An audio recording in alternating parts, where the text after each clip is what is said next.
সবার জন্য একই শিক্ষানীতি গ্রহণ করিতে হইবে। পরে পরে পরে পরে পরে 5 নাম্বার, সকল সরকারের আমলে সংগঠিত বোমা হামলার সুষ্ঠু তদন্ত সাপেক্ষে দোষীদের শাস্তি এবং প্রকৃত হামলাকারীদের শনাক্ত করিয়া তাদেরকে মূলোৎপাটন করিতে হইবে। দেশে কোনো প্রকার সন্ত্রাস বরদাস্ত করা হইবে না।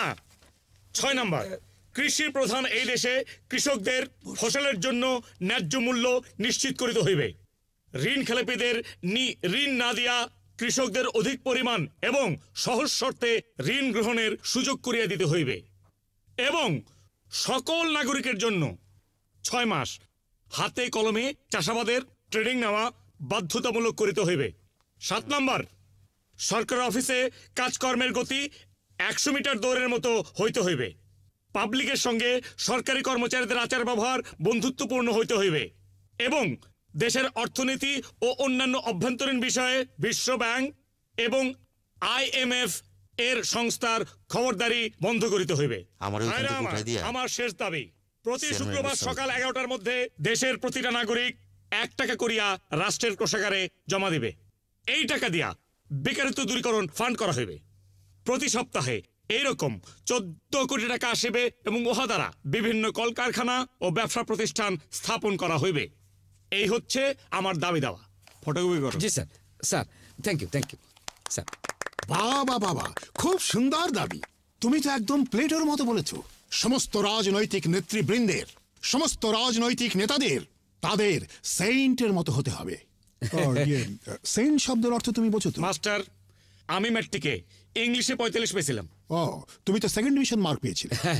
আমি যে কথাটা বলতে চেয়েছিলাম সেটা এই, পুলিশ দুর্নীতি করলে তাদের মৃত্যুদণ্ডাদেশ আর রাজনীতিবিদদের 14,000 টাকা জরিমানা, এটা চেঞ্জ করে মৃত্যু। নাম কি জাহাঙ্গীর না? জি। আমার তো আপনার মতো মাথা না, আমার তো মাথায় কিছু মাল আছে, আমি তো বোঝাই না। কারণ এই বিলটা পাশ করবে কারা? রাজনীতিবিদরা।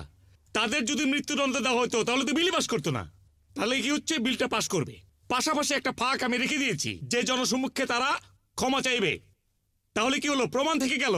সে যদি পরের বার ইলেকশনে দাঁড়ায়, জনগণ তাকে ভোট দেবে না, কারণ জনগণ চোরকে ভোট দিতে চায় না। কিন্তু পুলিশের মৃত্যুদণ্ড দরকার। স্যার, আমি একটা কথা বলতে পারি স্যার? আচ্ছা বলো বলো, অনুমতি দেন। বলো বলো। স্যার, আপনি বলেছেন যে পুলিশ দুর্নীতি করে, ঘুষ খায়, আমি কথাটা মেনে নিচ্ছি স্যার। কিন্তু আমি একটা জিনিস আপনাকে খতিয়ে দেখতে বলবো স্যার। এই যে একজন পুলিশ স্যার পুলিশে ঢোকে স্যার, তাকে কত লক্ষ টাকা দিয়ে ঢুকতে হয় আপনি জানেন স্যার? তারপরে সে চাকরি করা শুরু করার পর থেকে কয় টাকা বেতন পায় স্যার?